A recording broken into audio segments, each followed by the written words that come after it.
মাছটা কেটে নুন হলুদ মাখিয়ে নিয়েছিলাম, এখানে রেস্টে রেখেছিলাম আধা ঘন্টা। এই কাঁচা মাছ আমি অল্প করিয়ে ভেজে নেবো, বেশি ভাজবো না। তেল কড়াইতে সর্ষের তেল দিয়ে দিয়েছি, তেলটা গরম হয়ে গেছে, মাছটা হালকা করে দিয়ে দেবো।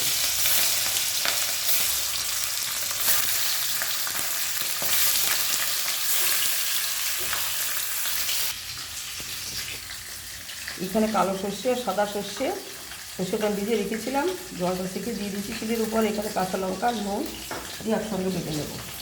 সর্ষের সঙ্গে কাঁচা লঙ্কা নুন দিয়ে রাখবেন না, সর্ষেটা তিতো হয় না।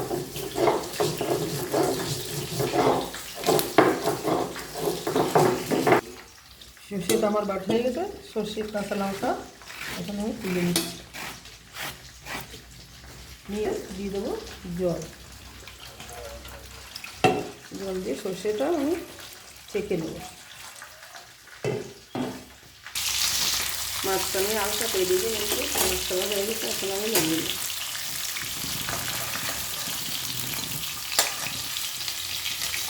মাছ ভাজার তেলে দিয়ে দেবো কালো সর্ষে ফোড়ন। এখন দিয়ে দেবো যে সর্ষেটা বেটেছি, সেটা আমি ছেঁকে উপরে উপরে জলটা দিই।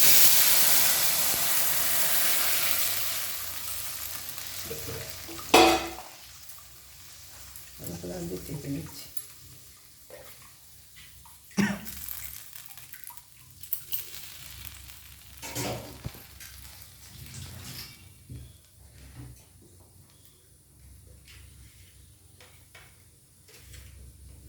দিয়ে দিচ্ছি নুন, হলুদ গুঁড়ো। জলটা ফুটে যাক, তখন মাছগুলো দিয়ে দেবো। জলটা ফুটে গেছে, ভাজা মাছগুলো জলের উপর দিয়ে দিচ্ছি।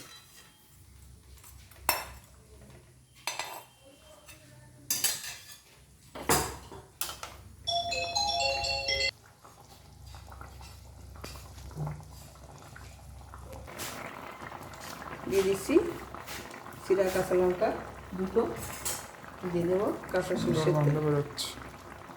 কাঁচা সর্ষের তেল দিয়ে দেবো।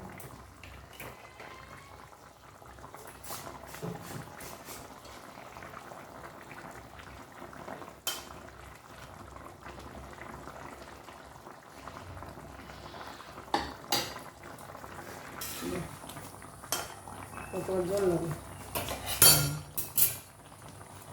ইলিশ মাছের ঝাল আমার রান্না হয়ে গেছে, আমি এখন নামিয়ে নিচ্ছি।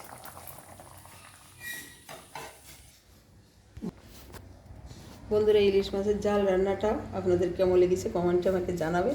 আর আমার এই ভিডিওটি লাইক শেয়ার সাবস্ক্রাইব করবেন। যারা এই ভিডিওটি ফেসবুক থেকে দেখছেন তারা পেজটিকে ফলো করবেন। ধন্যবাদ, সবাই ভালো থাকবেন।